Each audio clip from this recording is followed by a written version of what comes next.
Ladies and gentlemen, it is I, Tetcher, and welcome to an EPL game. My second attempt at recording, but you won't see the first because basically a player went AFK and ruined the game. This is basically where a load of pro players get together, create teams just out of each other, like as opposed to Liquid versus Fnatic or whatever. It's just players from all over the place playing against each other. So for now, we will refer to them as Blue Team and Red Team. Bans, we had, I didn't actually look, minus Falstad. And I assume KT. I assume KT? I can't tell. Yep, I assume KT. Well, we have KT and Falstad banned in, and in that case, we see that the first pick is going to be the Thrall. Nothing too unusual there. Thrall, very popular these days, does a lot of damage, a lot of good focus stuff. And, shall I say, you get to the PTR by just changing the region in your launcher. It's above America and EU, and you just select it there. So, for now, we will wait for picks to be made. Bad Benny going to be picking up the Zagara. Very high damage, very good single target focus hero. And Muradin taken by AR. So that is the second pick for Blue Team. So very tough warrior and probably one of the most popular heroes in the game, and that's Zagara. Same with Thrall. So Red Team now gets their pick. Remember, KT and Falstad are banned. We're on the Towers of Doom. So pushing, very important, very useful, but also a very good team fight comp is really useful as well. Yeah, bot's a bit sensitive with full stops. Sorry about that. So Red Team, they had their Thrall already. Available hero, Stitches still available, quite strong on this map. Reyna also available. So is, in fact, the Jaina, because Falstad was, Kael'thas was banned out. And we see the Tyrande coming in, first support pick of the game from Thunder. So very heavy, good damage with Owl build, good use for denying those towers. The altar, sorry. And also just a really decent healer. Even after the changes, she's still very popular. She's still first or second ban pretty much every game in Korea, which is really interesting. But Korean builds are interesting, to say the least, nowadays. So it's kind of cool. Blue Team, on their picks now, there's no second ban phase, so they're not able to ban out a follow-up support, for example. There's the Stitches, so they already have a bit of follow-ups done in the form of AR on that Muradin. So the question is what they want to throw in as their support. For example, Karazim, still available, but they're going to pick out the Reyna first and not bother picking their support yet, due to the fact that Red Team already picked theirs. There is a chance to run Tyrande with another support, like maybe especially against this kind of comp, Tassadar. Tassadar, one of the three heroes who's quite good at countering Stitches. Those three heroes being, in my opinion, I'm not 100% on this, but those heroes being Thrall, Falstad, and Tassadar. Tassadar being able to get out pretty much any situation and force wall teammates away, shield them, keep teammates alive. Sundering by Thrall and Mighty Gust, also very good counters to a teammate being hooked in and about to get screwed. So we already have one of those. I do like the idea of picking up a Tassadar when they already have the Thrall, but it would mean that Jaina is their only range damage dealer. So that would be a bit risky, but Tyrande and Tassadar both do some okay range damage themselves, so we could see a little bit of that. There's a Greymane and a Diablo coming in, so that's very interesting. Greymane definitely played more as a ranged assassin than as a melee assassin, so we see a lot of him in terms of damage. We actually saw him in Korea played by MVP Black, widely considered to be the best team in Korea at the moment, and possibly one of the best in the world, but looking a bit off. But they tried playing Greymane and they got crushed by a young boss, so they need to be careful. The Greymane pick, a little bit interesting, but this is the place to try it if you are going to. And they have that Diablo, that very aggressive tank, so it's a very aggressive lineup. Stun, Diablo, Tyrande comp into damage, Greymane, Thrall, Jaina, so a lot of burst, and the Tassadar solo support coming in from the Blue Team. So they have a lot of good potential there. The Force Wall could be very interesting against that Greymane, stop him disengaging out of a fight. And I'm going to disappear my camera away so that we can see it that way. But yeah, Greymane pretty much played exclusively as a ranged assassin hero with a load of damage, just with a load of focus on the Q build in human form as opposed to the wolf form. So it's pretty interesting. The Greymane, I do like seeing him now and again. Like in Korea, it worked okay. Like he actually It was Rich and Merry Day, and they basically turned a fight basically on their own. They still lost it, but they were able to take down like 3 people with just 2 of them. Just absolute annihilation. It was Greymane Brightwing, and they just wrecked that fight. And that wasn't even Shield Brightwing, that was just regular Brightwing. But they still lost the game in the end. So, ladies and gentlemen, looks like we're pretty much fully loaded in, other than Reyna. We're just waiting on Hydra here. Then we'll get this game underway, and there it is. So, ladies and gentlemen, welcome to the Towers of Doom. And spawning on the left-hand side, it is the blue team. Oh, there's a silence, unfortunate. But playing on the blue team, which shows up as red on this board, but we don't care. On the left-hand side, it is Lassive playing Stitches, CW Hydra playing Reyna, Muradin, AR being playing Muradin, Bad Benny playing Sagara, and Prizzy Blee? Prizzy Blee, we're going to call him Blee. Which is definitely wrong, but whatever. And on the right hand side we have the red team, and we have Greymane being played by Cresplosion, Jaina being played by Gela, Thrall being played by Remaballer, Tyrande being played by Thunder, and Diablo being played by Nika. I'm Tetcher, and I'm going to bring you this EPL game. And so far we saw a tiny bit of a minion block, but the first minion actually got out ahead, so the minion wave stays exactly where it is. And good Blizzard there, clearing up pretty much all of the front of the wave there. In the meantime, Sagara just completely ignoring everything and has gone up to the top lane to get a bit of a head start, get some of that creep spread down as quick as possible. Once again, make it harder to gank her. Remaballer is the one coming up here. As you all know, Thrall is one of the few heroes who can actually duel a Sagara quite nicely. Both teams, however, roaming the rest of their players from bottom to mid lane, just getting as maximum soak they can. Thrall going for that Rolling Thunders, which he can combine with his second Lightning talent on level 4, so he can get a lot more mana back and a lot more Frostwolf resilience, as each bounce will count towards a small stack. So we can build up a lot of healing from range. Nika getting stunned in. They're going straight onto Stitches. All the damage coming down from Jaina. He uses Devour to keep himself alive. Nika and Thunder chasing him down. Cresplosion looking to chase as well. They're unable to get the kill. In comes Walking Form, but he's unable to do enough damage to AR in order to get the kill there. And it is an interesting talent. Oh, Diablo getting focused down. He will be able to get out, though, and get out and stay alive.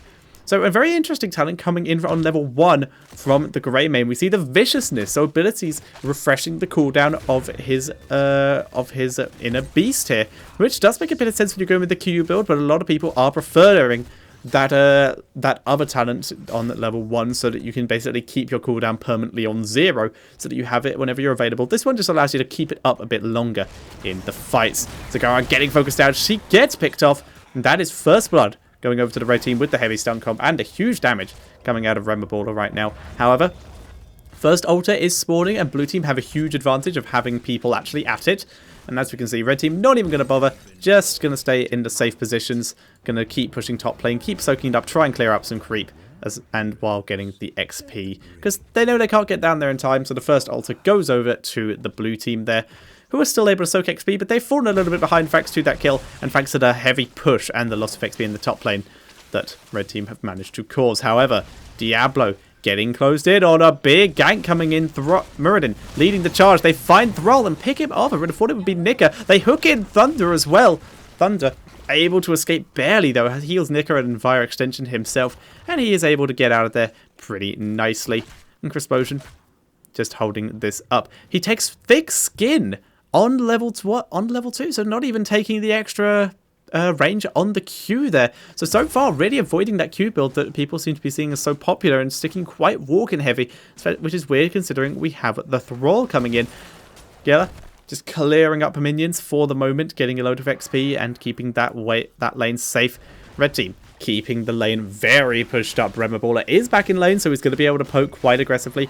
And remember that Thrall, you should definitely focus your main damage onto the hero, because it is main damage on the hero and then lesser damage on everyone else. 217 on the main target and half of that on other targets. So always attempt to hit the hero as the main target if you can. Cresplosion going very aggressively onto Priz here, trying to take him down. Prizzy, but not able to get enough. So just disengaging out, dealing a bit of damage and poking from afar. We do see Pierce on the Tyrande, so going very much damage builds here, keeping it up, but can still take the heal, just not going with that cooldown reduction. Thrall killed in the top lane. Looks like Gela may meet the same fate, and she is taken out by the 4-man gank from the blue team here. Very well done by them.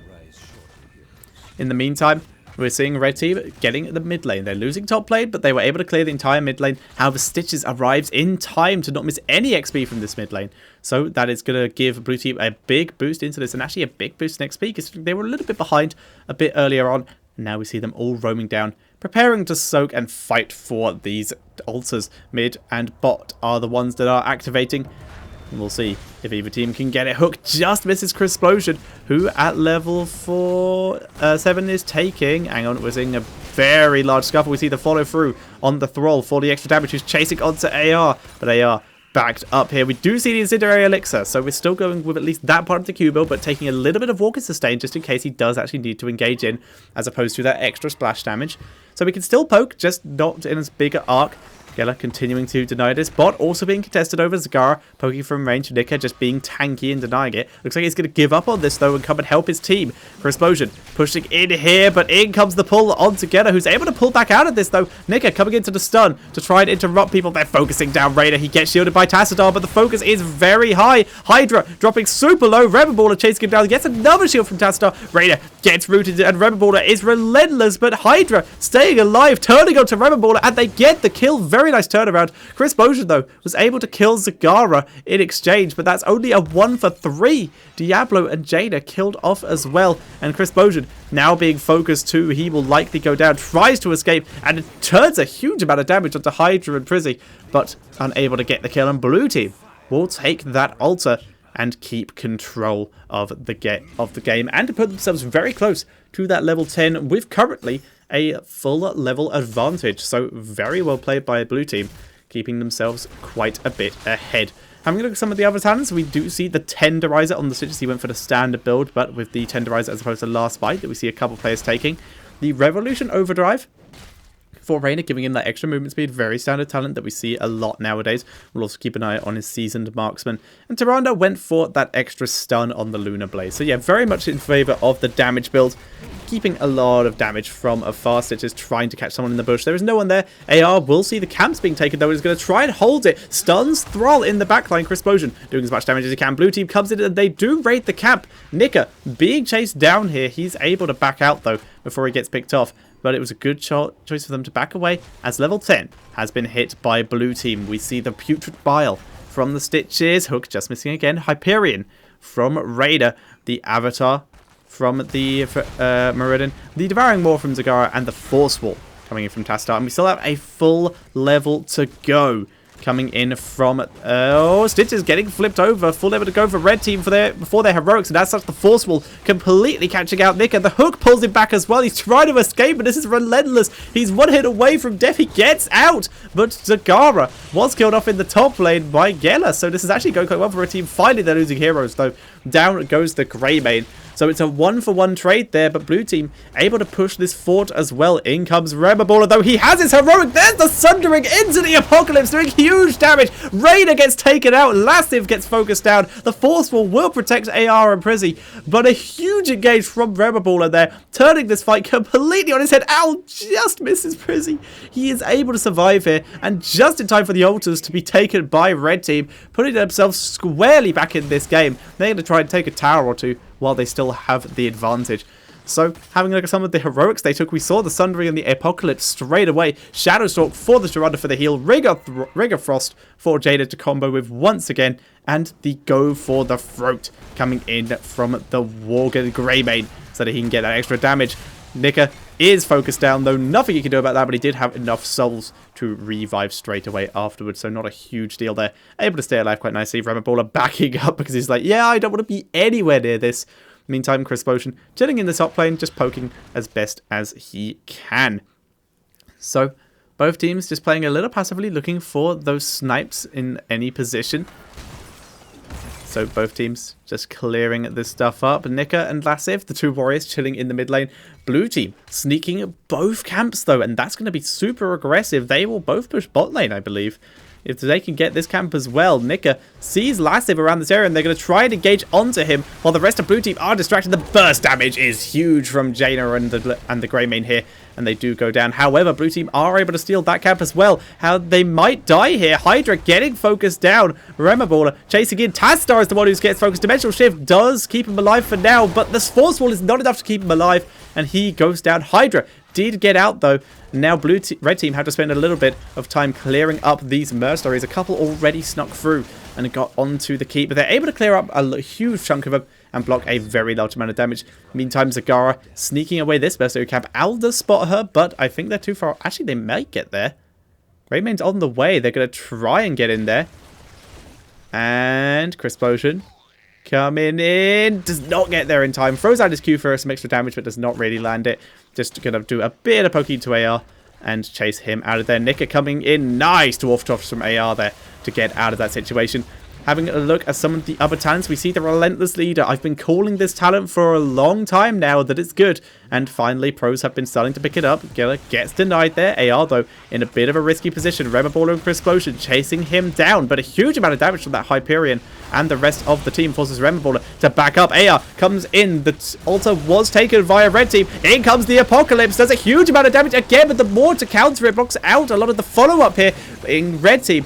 Forcing to reposition, but they're able to pick off Muradin here thanks to some nice owl. The Putrid Bile is really working down Remoballer, though he gets hooked in and killed off by that Q from Raider.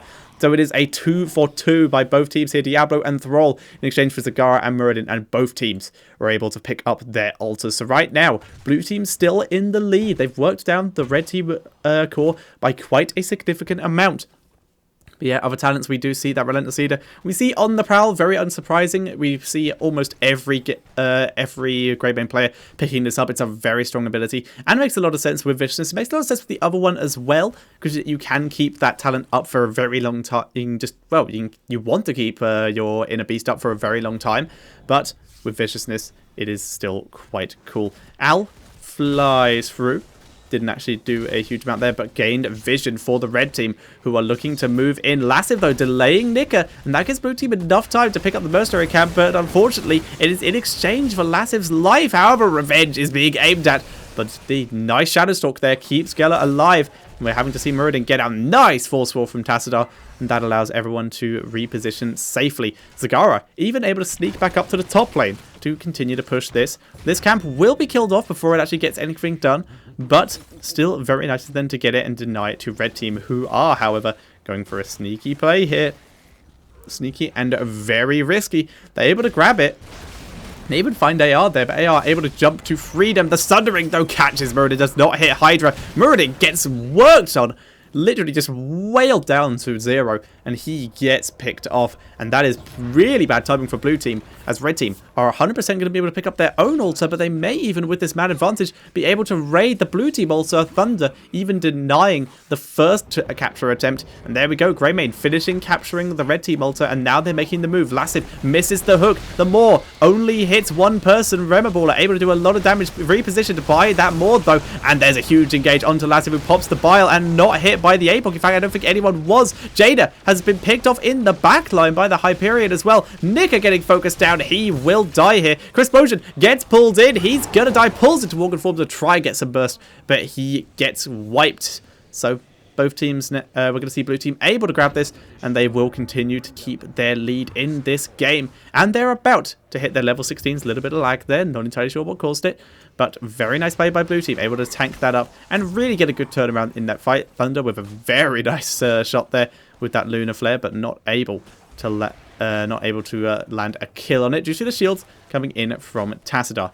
We see the fishing hook from Stitches, of course, the bullseye from Reyna. He has a lot of CC reduction with that Relentless Leader, and that bullseye is a good counter to CC reduction, especially against Diablo, is huge coming from that. Stone Form from the Muradin and the Brood expansion from Zagara. The Dimensional Warp coming in for the Tassadar. Whereas red team, who are beginning to give chase here with Remoballer, there's the Sundering onto Tassadar. Can they hold him still before he can dimensional shift? The stun looks huge, but Prescience able to keep him alive here. He survived with very little health there.